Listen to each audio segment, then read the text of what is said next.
I'm going to show you how I built a portable air conditioning unit out of some random stuff I had lying around, and hopefully this will teach you how to do the same. Alright, here's a video of the function of the air conditioning unit.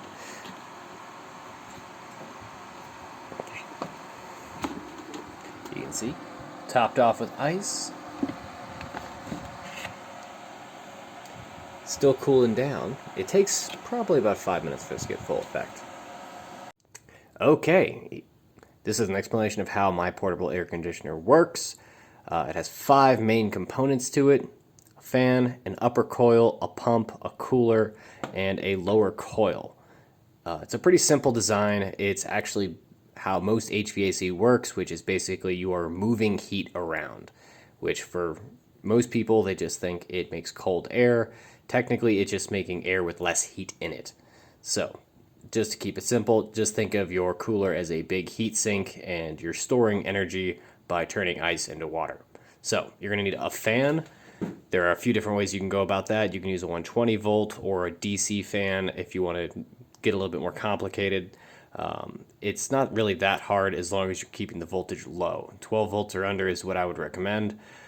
For your coil up here, you can use a radiator or anything that is actually used to pump liquid through as a form of cooling. You want to make sure you size that appropriately to what you're doing.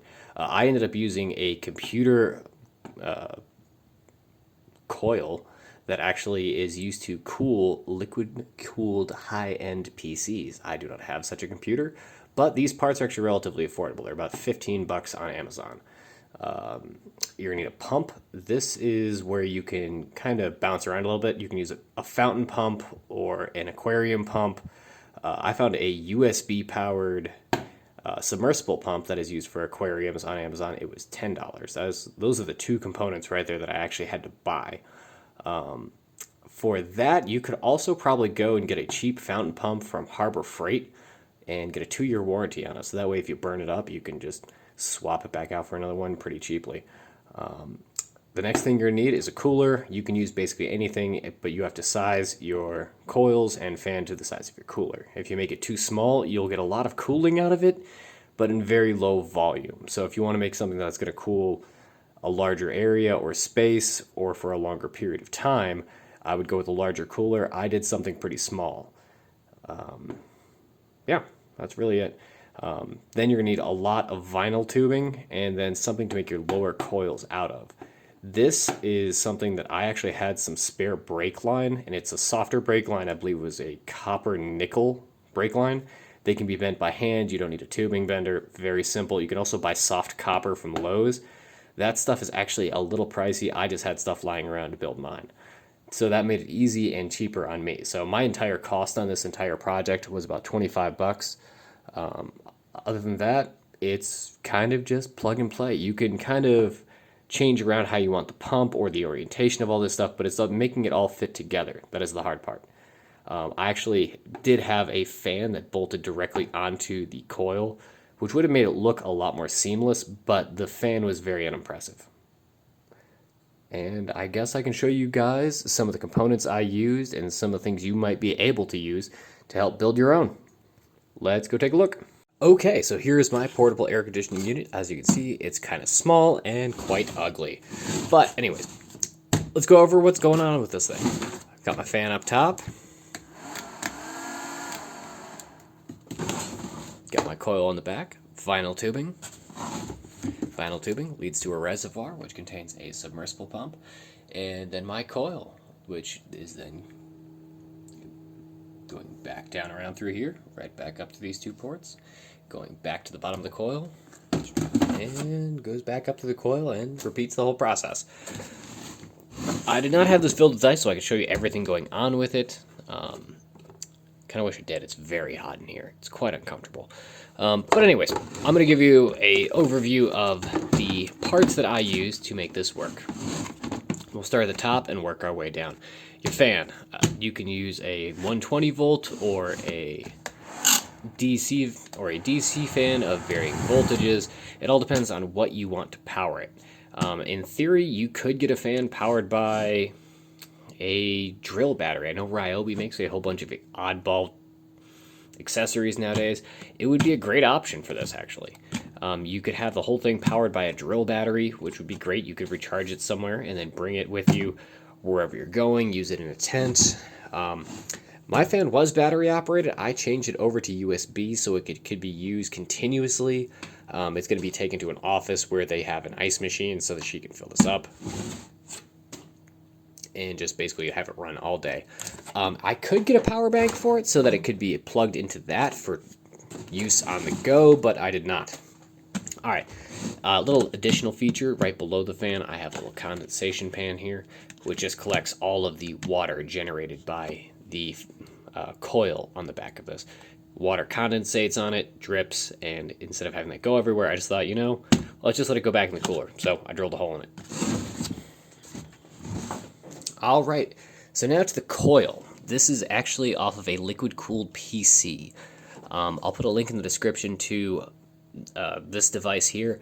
You could theoretically use a radiator off of a motorcycle or a UTV, something small. I wouldn't think that you'd want to use a full-size car radiator unless you had a massive, massive cooler. That would be a bit larger than I would probably ever go with this design, but you could do it. I'm not going to stop you, but that's up to you. Just size your fan accordingly, you know, bigger coil, bigger fan. All right, and then behind that we just have vinyl tubing, which just holds water.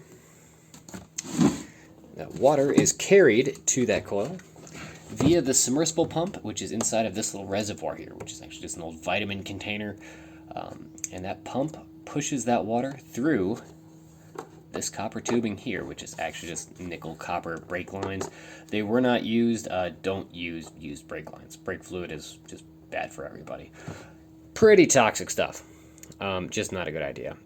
For your coil, you want something that you can bend to fit inside of the container that will be holding your ice. I would recommend using soft copper for that, probably 1/4 inch or less. That's just my recommendation.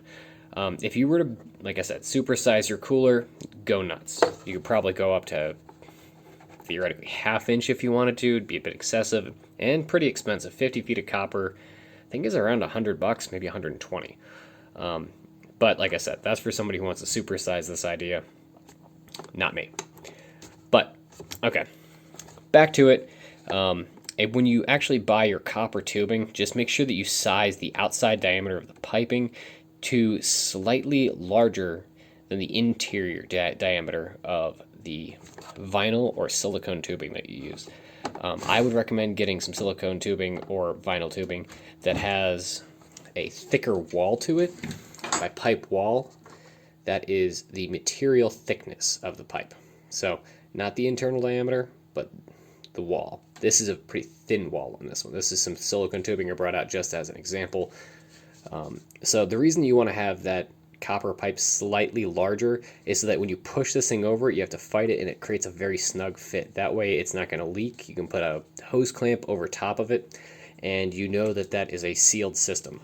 And that just helps so that you make sure that you don't lose water from your pumping system, because pumps, especially the small ones like this, they will overheat and burn out if they do not have liquid in them. They're designed to be cooled by the liquid inside of them as they pump.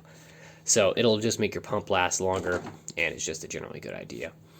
All right, so here's the other thing about this tubing. You want to make good sweeping curves.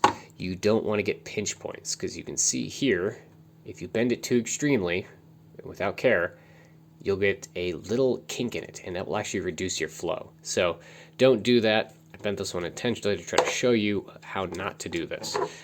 This is just a spare leftover piece. But yeah, this stuff was relatively easy to bend by hand. You don't need a tubing bender. If you want to go a little bit more complicated, you could build your coil out of stainless steel, but you'll probably have a harder time bending it, and it's going to be a lot more expensive. So that's on you. Okay. All right, to the pumps. All right.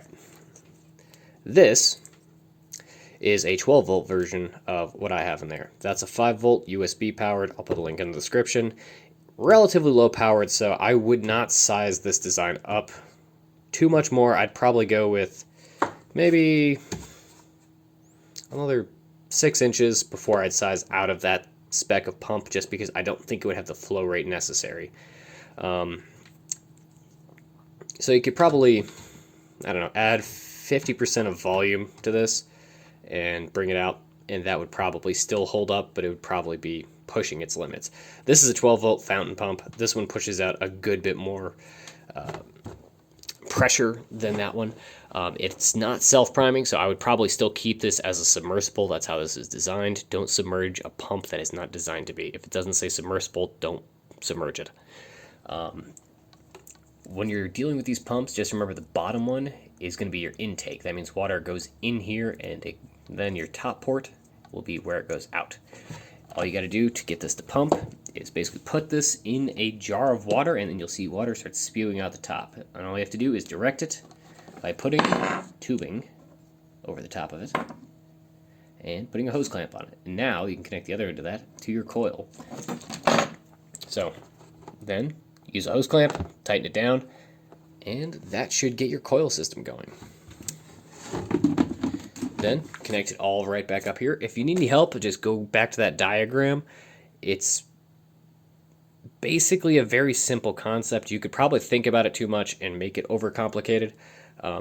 For the design I did, it's just one simple little coil. If you like the design of these, they're $15. They're very affordable. You could even daisy chain them together and make 4, which, you know, that's $60 if you had 4 of these things total.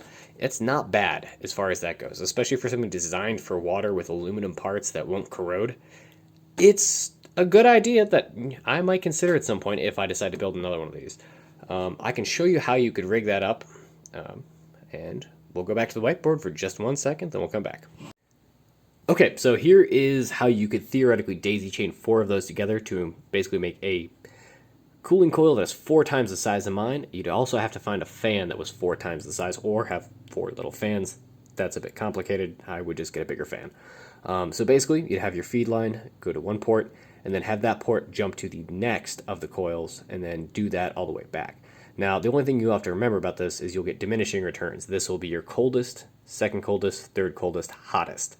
So make your coil larger and apply and have a larger ice bed for those coils to sit in. Oh, another thing I did not mention before was when you set up a submersible pump in here, you'll basically want to make sure that you don't really need to have your return line plugged into the pump. You just need to have it inside of that reservoir, returning that water to the system. So you can leave that line out of the water, in the water. It really doesn't matter. Just don't plug it up to the pump, or else the reservoir is pointless. That submersible pump will pump everything out of that little cylinder and back up through the system. All right. I think I've covered everything that you need to know about. If there's any questions or comments or things you want me to add, just let me know. Bye. Refreshing.